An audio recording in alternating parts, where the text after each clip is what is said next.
This happened almost 3 years ago. I had just graduated high school and a guy from school invited our graduating class to his family's getaway home for a party. I went to a fairly small school. There were less than 100 students in my class, so it wasn't a big deal for him. Plus, most likely, not everybody in our class was going to go.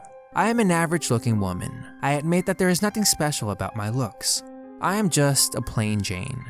On the other hand, my dear friend Ashley was and still is drop-dead gorgeous. This situation was more frightening to her than me, considering that she was the one who was tormented. It was nighttime and the house of the party's host was difficult to locate and a bit far. The GPS on my phone would direct me to weird locations, and I would miss many of the turns and force the GPS to reroute itself. Also, phone service was horrible, so calling for help was almost impossible. It was aggravating and I almost gave up on going to the party, but I had promised my best friend Sarah earlier that I would be there. So I am driving around and I spot a parked car on the side of the road with its hood up. A middle-aged man literally walks in the middle of my lane and waves his hands in the air to stop me. I slow down to a stop and slightly roll my window down an inch just in case he's dangerous. The man came around to my window and blinded me with his flashlight. I could feel the light moving all around my face and it would move down towards the rest of my body as if he were inspecting me. I asked him kindly not to shine the flashlight in my face because I could not see. He apologized and said that his friend was supposed to be stopping to help him with his car and thought that I was her. I was convinced he was telling the truth because his voice sounded friendly and honest. Since I was there, I told him that I needed help with directions and he seemed glad to help. I thanked him and went on my way. I finally made it to the road I needed to be on and I was confident that I would make it to the house soon. I received an incoming call from Ashley, so I picked up her call. It was hard to understand her at times because of the bad reception, but I understood that she was lost and needed help with directions. I pulled over to the side in hopes of keeping the little reception I had to help guide her. All the street names she told me were unfamiliar and the ones I told her were unfamiliar to her. I assured her that I was on the right path because I was on one of the roads I wrote down for the address earlier at home. I asked her to backtrack her steps and tell me all of the roads she turned on. She began telling me the names of the roads and I recognized them until she started mentioning the directions she said she got from a man on the side of the road. I told her that I got directions from the same man, but that the directions he gave her were not the ones he gave me. I was confused. In fact, what he gave her was the complete opposite way. I told her not to worry, that I would drive back to find her and then she could follow me the rest of the way. She was satisfied with the plan and gave me directions and we hung up our call. So I made my way back to the turn the man had told Ashley and followed directions from there. The road was creepy and very dark. It was long and surrounded by a bunch of trees, and it felt like it was leading me further into nowhere. I tried calling Ashley, but I no longer had service. Before we hung up our call, I told her to pull over somewhere safe until I could find her. I drove for some time and I was relieved to see the back lights up ahead, knowing that it was Ashley's car. As I got closer, I noticed that there were people surrounding the car, and I mean a lot of people, like maybe 7. There was also a truck parked diagonally in front of her, as if it were blocking her from moving forward. It was then that I realized what those people were doing. They were banging on her car and trying to get inside. One of them even had a bat. I quickly began to panic. I was frightened for my friend, and I had no idea how to help.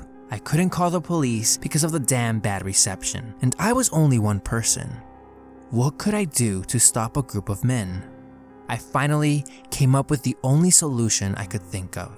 I was going to run them over.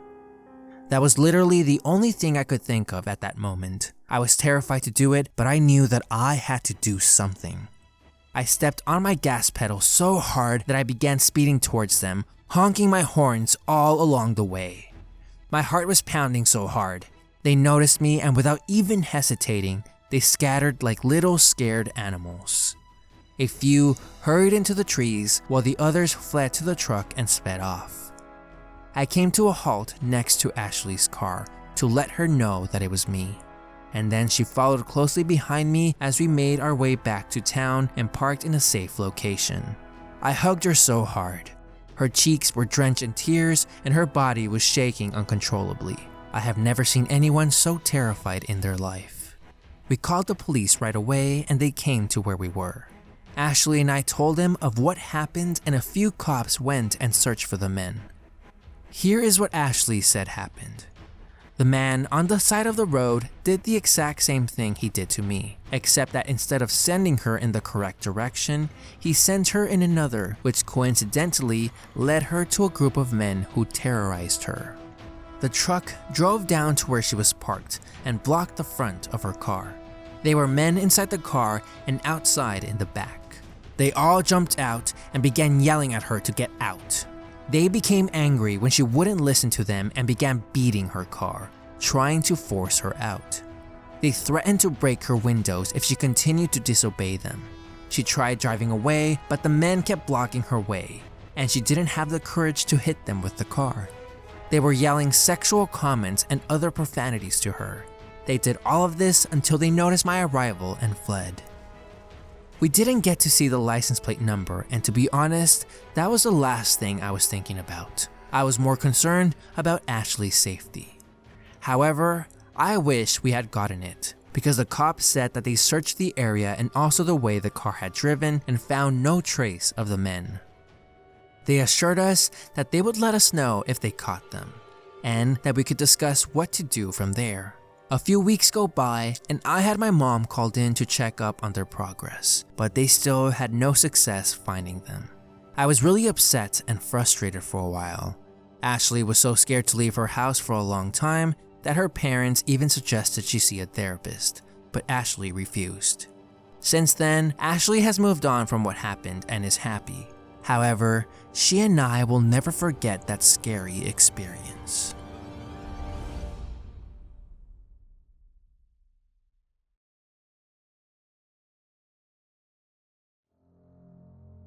For some background, I live in the country in Ohio. Down a long drive, fields on both sides, woods in the back.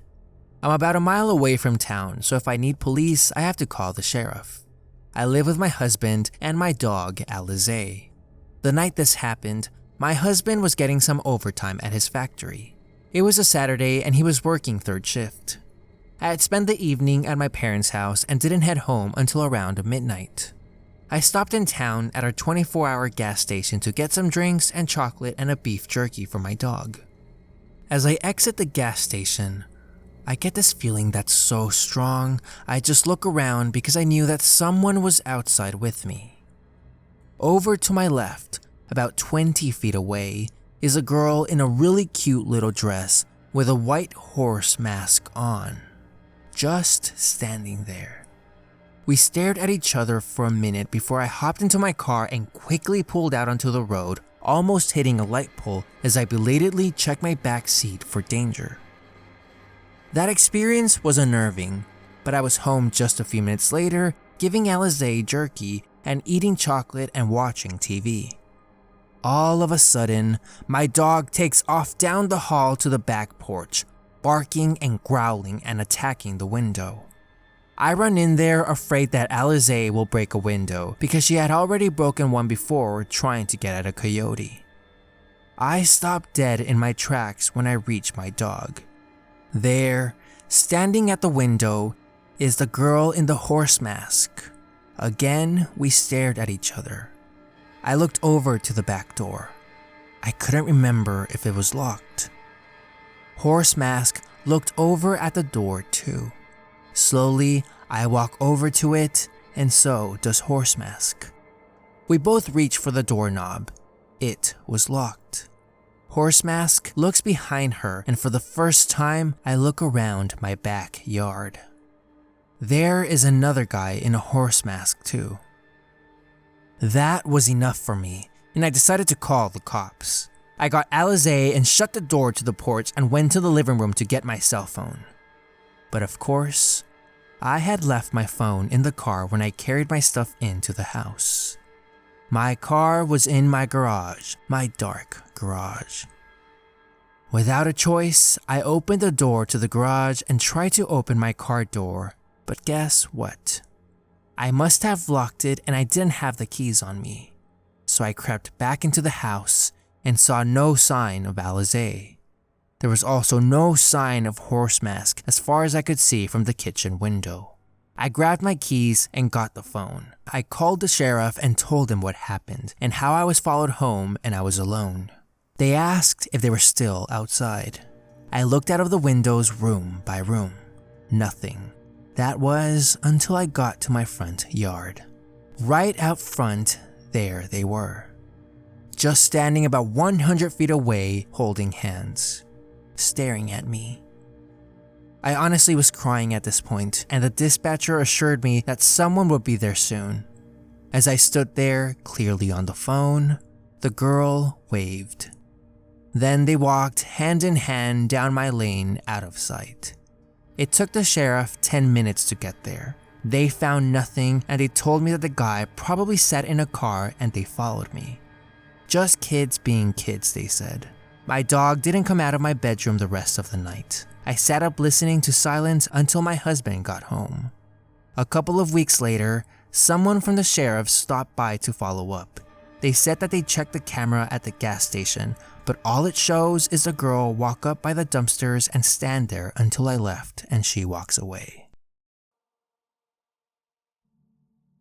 This story happened 10 years ago in the Netherlands.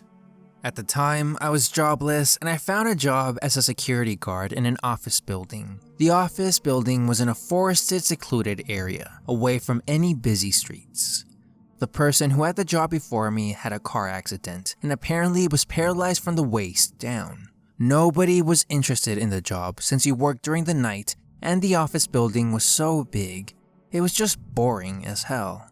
But hey, a job is a job. Once I started, a supervisor trained me for a week. On my first night working by myself, I came to work and took the shift over for my colleague at 9 p.m. He told me that there were still some people left in the building before I went up to the 15th floor. I closed the main entrance in such a way that you can only exit when you're inside, so no outsiders could come in. After I did this, I went up to the 15th floor, where these people still worked.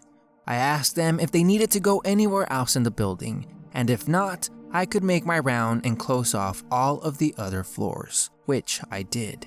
So I made my rounds and found nothing peculiar. I went back to the front desk, and this was around 11:30 p.m. The last people who were working on the 15th floor were just leaving, and finally a guy told me that he was the last one to leave, and wished me a good night. Once everyone left, I went up to the 15th floor, checked all of the offices, and locked them down. I went down to my front desk, and since everyone was gone, I put on the alarms which had motion detection and also went off when you open a fire exit. I set the alarms for every floor, except the ground floor where I had my desk. Within 5 minutes of setting the alarm went off on the 10th floor. The rule is that if an alarm goes off, you first call the security company before taking any action. I called and told them that I would investigate the alarm and I would call them back once I checked it out. Otherwise, they would send a police car to check it out, just as a precaution. I checked the whole 10th floor and I found nothing. I went back to call the security company, telling them that it was a false alarm. The alarm on the 10th floor went off like 7 times in an hour. Every time I checked the floor, I couldn't find anything out of order or even that there was someone there. Since this was my first day working alone and the alarm went off so many times, the security company thought that I was screwing things up and wanted to file a complaint to my boss. This would mean that I would lose my job that I had only had for a week. In retrospect, the following was the dumbest thing I could ever do. Because the alarm went off again, and because I didn't want to be fired, I went up to the 10th floor without informing the security company. The only thing I had on me was a mag light, because security guards in the Netherlands are not allowed to carry guns. I went up to the 10th floor, checked the floor, and as before, I found nothing. The only difference now was that I pretended to leave. I turned off the lights and stayed on the 10th floor, listening to see if someone was there. In about 5 minutes, I heard someone or something moving. I was relieved and anxious at the same time. Relieved that I wasn't wrong and that there was something on the floor, but anxious because I didn't know what was on the floor. I turned on the lights and tried to sound as manly as possible and saying something along the lines of, "I know there's someone here. Show yourself." As you can imagine, no response. So, stupid me didn't go down to call for help, but instead, I went looking for whatever it was that I heard on the 10th floor. I went to the office where the sound was coming from and turned on the lights.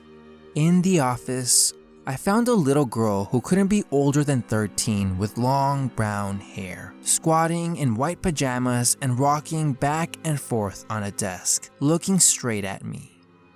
The scary thing was that there was no emotion in her face or in her eyes. I collected my nerves and took the girl by the hand. I took her down to the front desk, offered her a Coke, but she didn't respond. The only thing I could do was call my supervisor and tell him what I had encountered. My supervisor's only response was, "Stay there, I will be right over." I hung up the phone and waited until my supervisor arrived. This girl made me feel really nervous, and I kept thinking that there was something really wrong with her. Before my supervisor turned up, he called me and told me to call the asylum, which was pretty close to the office building where I worked, just to check and see if someone was missing. I kept thinking, why would there be a 13-year-old girl in an office building with no houses nearby? So I did as I was told and I called the asylum, asking them if one of their patients was missing. And I got the scariest response you can get. They told me that yes, as a matter of fact, someone was missing. I gave them the description of the girl sitting next to me, and it was in fact the girl who was missing from the asylum. They told me that she was really dangerous and that I should watch my back at all times. They immediately sent people to take the girl. A week later, my supervisor told me the story of the girl I found, since he had spoken with the people from the asylum. It turns out that the girl killed her mom and dad and little brother while they were all asleep, and this all happened when she was only 11. Even in the asylum, she would wound staff members, either by stabbing them with a pencil or in one case, biting off a piece of their ear. To this day, we still have no clue how she ever came into the building. We checked all cameras and there was no footage of her ever entering the building.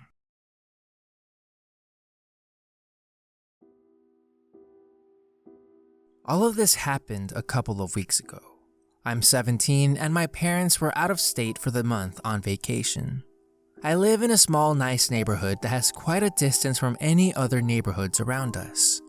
My neighbors like to be involved with each other, so we always have neighborhood summer barbecues and neighborhood parties now and then.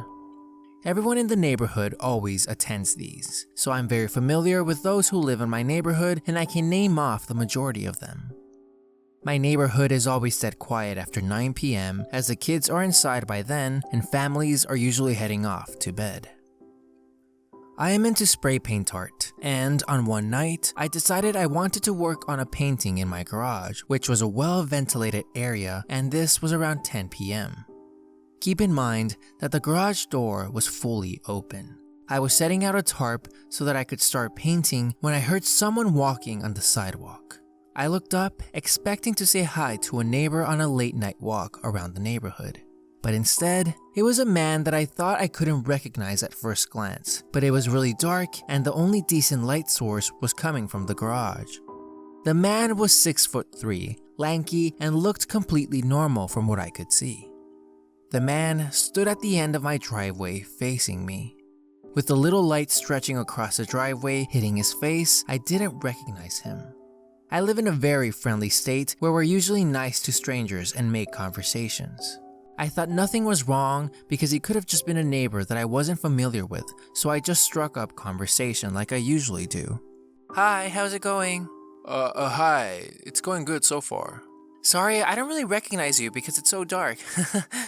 Oh, I'm Xavier. Xavier? I don't think I've ever met you before. Did you just move into the neighborhood or something?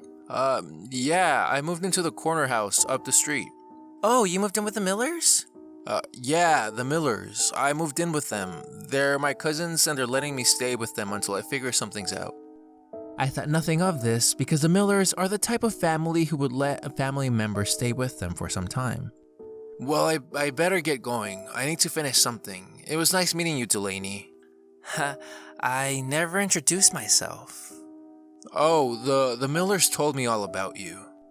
I didn't think anything of this because I would babysit the Miller kids frequently and my family is close with them. The next morning, I went on a run to my high school that was about 3 miles away. My high school is on a common road that always has cars passing by. As I was nearing the school, I heard a car pull up behind me. I turned around to see a beat-up car with windows rolled down. A smiling man was in the driver's seat. He looked to be in his mid to late 20s, and he had a fairly handsome face. Hey. I probably had a confused look on my face as I didn't recognize the man, but I knew his voice from somewhere. Xavier, we met the other night. Oh, hi! Sorry, I didn't recognize you. It's fine. Hey, you're pretty far from home. That's quite a long run. Aren't you tired by now? I can give you a ride home if you'd like. Oh no, it's fine. I like running. Thanks for the offer though. Want to go out for a cup of coffee? No thanks. I don't actually drink coffee. We don't have to get coffee then. I'll pay for you. Come on, I want to get something with you.